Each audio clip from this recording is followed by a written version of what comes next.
President Obama takes another swipe at Donald Trump. And now suddenly he's acting like he's a populist out there. Man, I'm gonna fight for working people. Come on, man. How Trump is responding on the campaign trail. And beyond presidential politics, the tight races in the Midwest that could shape the election. Jesuits pick a new leader, the first from Latin America, how the group continues to grow in influence. And the Vatican recognizes a new group of saints on EWTN News Nightly for Friday, October 14th, 2016.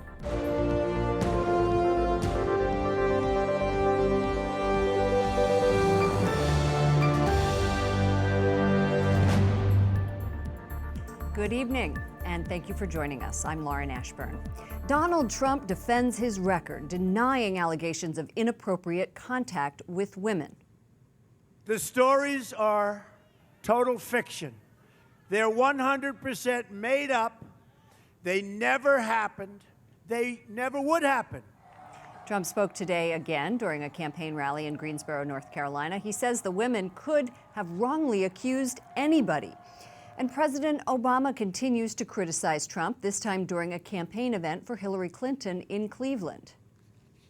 He doesn't have the temperament, he doesn't have the knowledge, he doesn't seem to have the interest in acquiring the knowledge or the basic honesty that a president needs to have. President Obama says if Trump wins, Democrats will lose all the progress they've made in the last 8 years. The future of the Senate hangs in the balance, and Republicans are fighting to keep control, including a tight race in Wisconsin. Jason Calvi is reporting from Capitol Hill. Jason.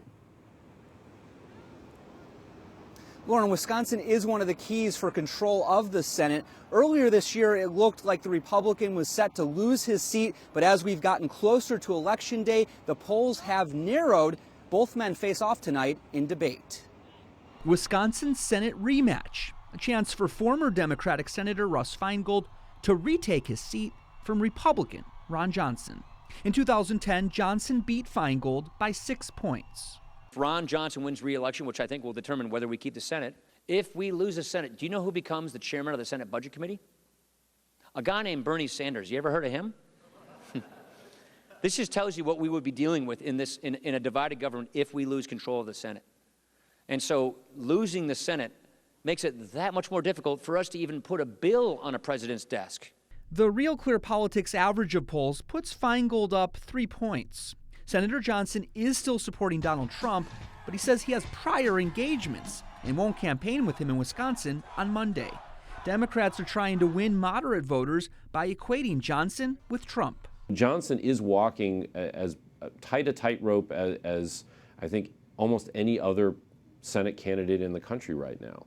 He's got to appeal. I think that's one reason why you haven't seen him come out stridently against Donald Trump or distance himself from Donald Trump, because he has to have that as his core base of support. His core base includes weekly churchgoers. According to Iowa's Loras College poll, Republican Senator Johnson is winning them 54% to Feingold's 35%. And Catholic voters favor Johnson by 10%. But it's 24 days until the election. A key unknown is how Clinton and Trump will factor in. Generally speaking, elections which have lower voter turnout tend to be better for the GOP, better for the Republican Party. And some have suggested that compared to other presidential elections, this is an election where you're going to see lower than average presidential turnout. And most people say it's tied to the unfavorability at the top of the ticket.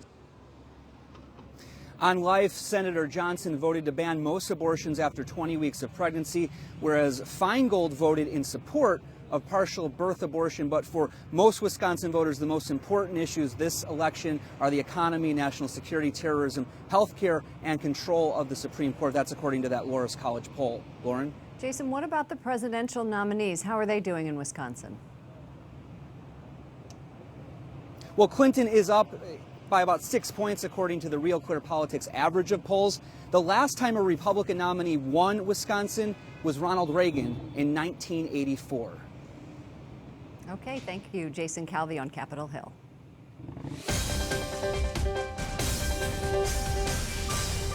And joining us now, Melinda Henenberger is an opinion writer for USA Today. Bob Cusack is editor-in-chief of The Hill. Both have covered politics for decades. Welcome back to the program. I'm sorry, we are old. Put it like that. Bob, we just heard Jason talking about the tight race in Wisconsin. There are many tight down ballot races. Pennsylvania, Wisconsin, as we said, Nevada, Arizona. This week's defection of top Republicans based on what has happened with Donald Trump. Is that going to hurt or help the down ballot races? Well, I certainly think it's going to help Democrats. The party that's united usually wins, and the Republican Party is in disarray. It's chaotic. Also, you have the real possibility, I think, that Donald Trump may say, listen, if I'm not supported by a Republican senator, you shouldn't vote for him. So I think this is really increasing the chances that Democrats win back the Senate. Melinda, we also talked a lot on this program over the weeks about the Catholic vote emails that came forward. It was the Clinton campaign calling Catholics backwards, calling for a Catholic spring, an uprising within the Catholic Church. And it wasn't just Catholics who were upset. It was, a lot of faithful. We heard from Jewish leaders. We heard from other leaders. It wasn't covered in mainstream media a lot. Why do you think that is? And do you think that if this had been any other group that we would have heard, if it had been Muslims, that we would have heard this resounding outcry?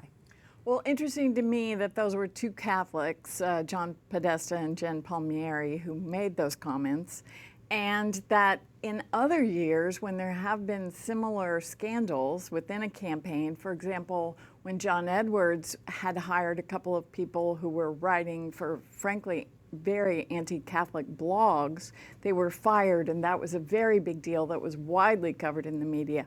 So I really think it's a function of, for one thing, this political year, people don't know, there's so much going on, we don't know where to look.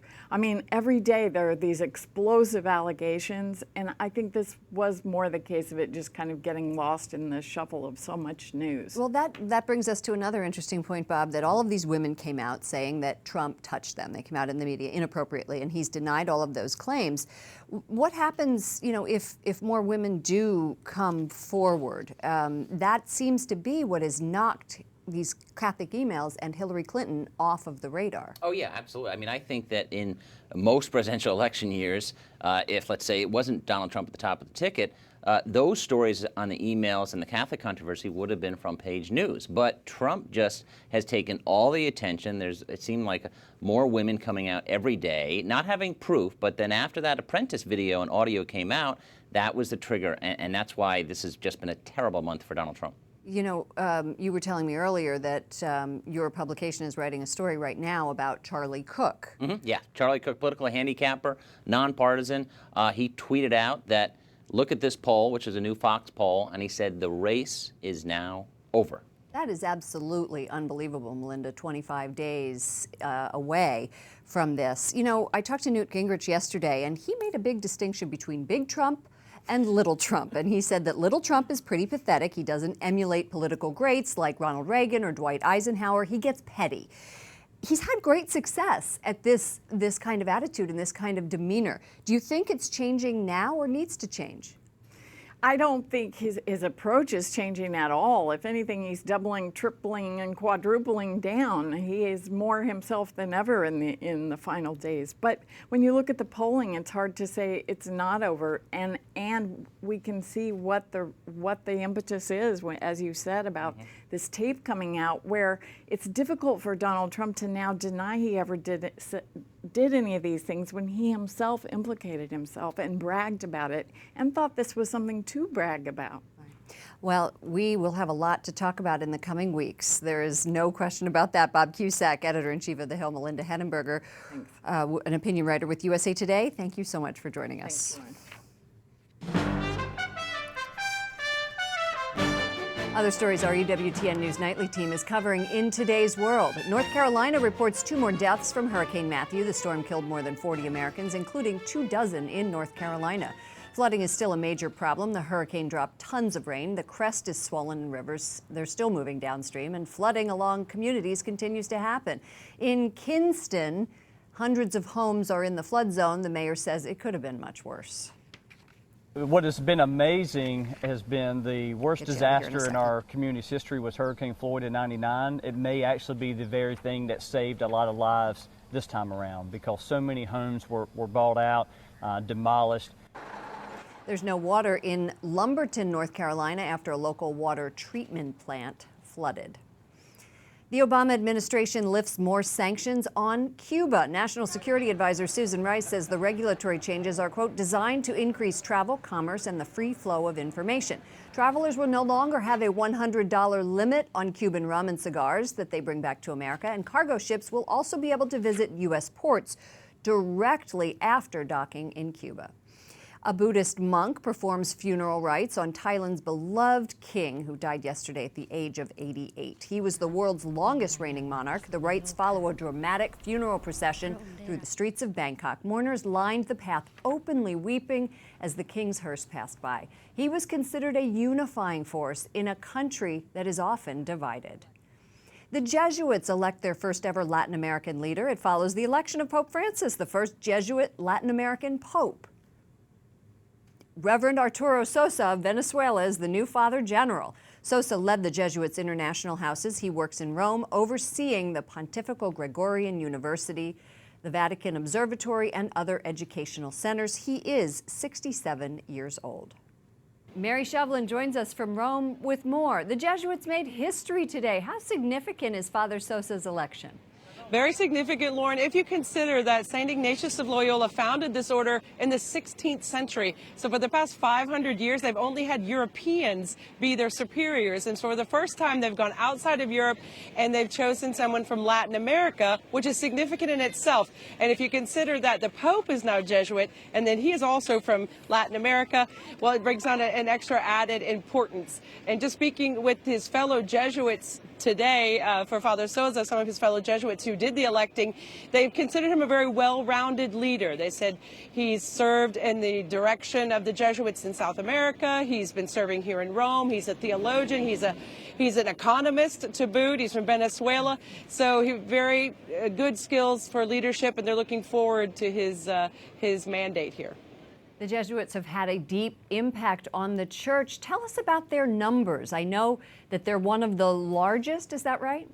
They are the largest single male religious order in the world. Over 16,000 members, priests, laymen, brothers serving the church all over the world. One currently sitting on the throne of Peter here in the Vatican. So their impact has been huge, but not just in numbers. We know that they've been involved in missionary work. That some of the first people to break through in Asia for the faith have been Jesuits, some risking their lives. And they're involved today in education and healthcare throughout the world. So they have a deep legacy, one steeped in theology. They are called the Society of Jesus, named after Christ himself. And they consider one of their biggest missions is just to be at the service of the Holy Father. And the new leader will go and meet with Pope Francis tomorrow. And it should be a lovely reunion. The two men both know each other going back decades. Thank you so much, Mary Shovlin, our Rome producer. We'll see you soon. Thank you. The Jesuits are engaged in ministry in more than 100 countries and 6 continents. Wyatt Goolsbee takes a look at the famous order. The Jesuits are known globally for their work in higher education, schools, and even running some parishes, but some may forget the dramatic conversion of its founder. Before St. Ignatius of Loyola established the order in 1534, he was a Spanish knight who came from a noble family. After being wounded in battle, he experienced a profound conversion. His vision of seeking God in all things would go on to influence other Jesuit saints like Francis Xavier, who brought the gospel to faraway places like Japan. They became, in effect, the shock troops of the Catholic Reform, the renewal of the Church in the 16th century in the face of the Protestant revolt of the Protestant Reformation. Dr. Matthew Bunson says that meant they had to engage spiritually and intellectually. Father Matthew Carnes at Georgetown University says praying St. Ignatius the spiritual exercises helped him to decide to become a priest. It's really invited me to, out of what I've experienced from God, want to share a compassion, a love, a commitment to others, and especially those in need. Many see that same compassion in Pope Francis, the first Jesuit to be elected pontiff. Wyatt Goolsbee, EWTN News Nightly. And this Sunday, Pope Francis will canonize 7 new saints. Banners of the men and women are already up on St. Peter's Basilica. One of them is Blessed Jose Brochero, also from Argentina, like the Pope. He's known as the gaucho, or cowboy priest, wearing a poncho and sombrero. Father Jose used to ride a mule throughout the countryside to bring sacraments to the people. Coming up, needy children welcome Pope Francis to their group homes, how the Holy Father is extending mercy. And a team of doctors work together to separate conjoined twins.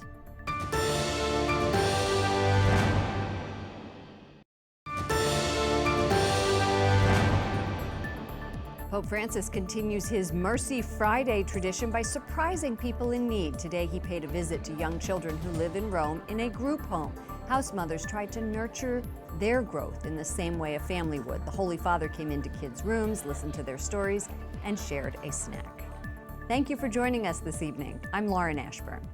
The Congresswoman in charge of the probe into Planned Parenthood says a new lawsuit is fueling her investigation. Representative Marsha Blackburn says it shows California officials share her concerns that 2 Orange County companies may have sold baby parts for profit. These companies are Da Vinci Biosciences and its sister company, DV Biologics, based in Orange County. Blackburn says her panel is troubled by the relationship between Da Vinci and Planned Parenthood, which appears to have created a market for the donation of human fetal tissue. Joining us now is Congresswoman Marsha Blackburn of Tennessee. Thank you so much for joining us. I'm delighted to be with you, and thank you for your continued interest. Sure. You are the chairman of the House Select Investigative Panel on Infant Lives. How significant is this lawsuit? The lawsuit is significant because it shows that your state and local elected officials are joining us in our concern over what is happening in the relationship between abortion clinics and the procurement businesses that are selling human fetal tissue. Your panel has been investigating fetal tissue research for more than a year. You've come under a lot of criticism, and Democrats have called your panel a witch hunt. They've demanded that it be disbanded. How is this lawsuit going to help you, help the work of your committee? This will help us because the Orange County DA has said there is something that is not proper between this relationship, and we need to take a closer look at what has happened with the Planned Parenthood of Orange and San Bernardino counties and their relationship with Da Vinci Biosciences, and see if there is a profit motive in there. Bear in mind, U.S. Code 289G2, Title 42 says it is a 10-year felony to transact in the trafficking and the sale and the profiting of human fetal tissue. STEM Express is another company which collects baby body parts from abortion providers and sells it to medical researchers. Your panel voted to recommend STEM Express be held in contempt of Congress, as you said. So yes. Why do you do that, and where does that stand today? Where it stands today is with the Speaker's office, and we are hopeful the Speaker will move forward on the contempt charges. What happens to your panel after this election? I know that you support Donald Trump because of his pro-life views, but what happens when the power changes? Well, we are going to continue to move forward through the House. We will make recommendations for what we think should be done with the human fetal tissue industry. Okay, Marsha Blackburn is the Republican Congresswoman from Tennessee and the chairman of the House Select Investigative Panel on Infant Lives. Come back to the program anytime. Thank you for joining us. Thank you. 2 13-month-old boys may finally be able to live separate lives. The conjoined twins were just separated by a team of doctors in New York. Jaden and Anais McDonald were born with the top of their heads connected to each other. It took 16 hours of surgery to separate them. Jaden is in recovery. Anais needed more surgery and may face complications. Their mother says she wants to celebrate, but there's still a lot of uncertainty. Up next, the Pope warns against spiritual schizophrenia, his plea for truthfulness. And an attack on religious freedom. Bishop James Connelly responds to this week's stunning developments.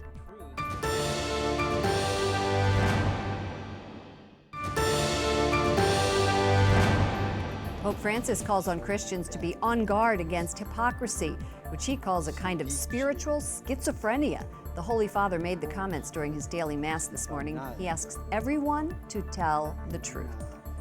Thank you for joining us this evening. I'm Lauren Ashburn. The release of Clinton emails, campaign emails disparaging Catholics, has drawn sharp criticism from Christian leaders and points out the importance of fighting for religious liberty. Joining us now is Bishop James Connelly of the Lincoln, Nebraska Diocese. He's in town here in Washington at the Catholic Medical Association Conference. Welcome to the program. Thank you, Lauren. It's good to be with you. Jim Nicholson, former Republican Party chairman and the ambassador to the Holy See, told us earlier this week that the Clinton campaign emails disparaging Catholics should be a, quote, wake-up call to the clergy about the vulnerability of religious freedom. What are your thoughts on that? Well, I think that the Catholic Church obviously has been sort of a thorn in the government's side, in the sense that we have really strong convictions about objective moral teachings with regard to some of the moral and social issues, and we are very firmly convinced that there are certain truths that are non-negotiable, and we believe those not only because we're Catholic, but we believe they're part of the moral law, the natural law. And I think that goes against, kind of flies in the face of what Pope Benedict coined as the dictatorship of relativism, where basically your own truth is what you want it to be, and you define what's right and wrong, what's good and bad, depending on your own personal individualistic beliefs. Do you see an anti-Catholic bias growing in the United States? I think as we become more and more secular, the Catholic Church is looked at as someone who doesn't understand, so to speak, the way the country's going, and therefore we are looked at as someone who's not progressing, not allowing the country to go in the direction that some people want it to go. So the result would be to sort of marginalize us by disparaging what we say, and even saying that we're bigots or we're intolerant or that we aren't considerate of other people's views. And one way to do that is to demonize us. And you look at the history of our country, anti-Catholic bigotry, anti-Catholic prejudice has been really kind of part of our country for many years. What do you tell your flock?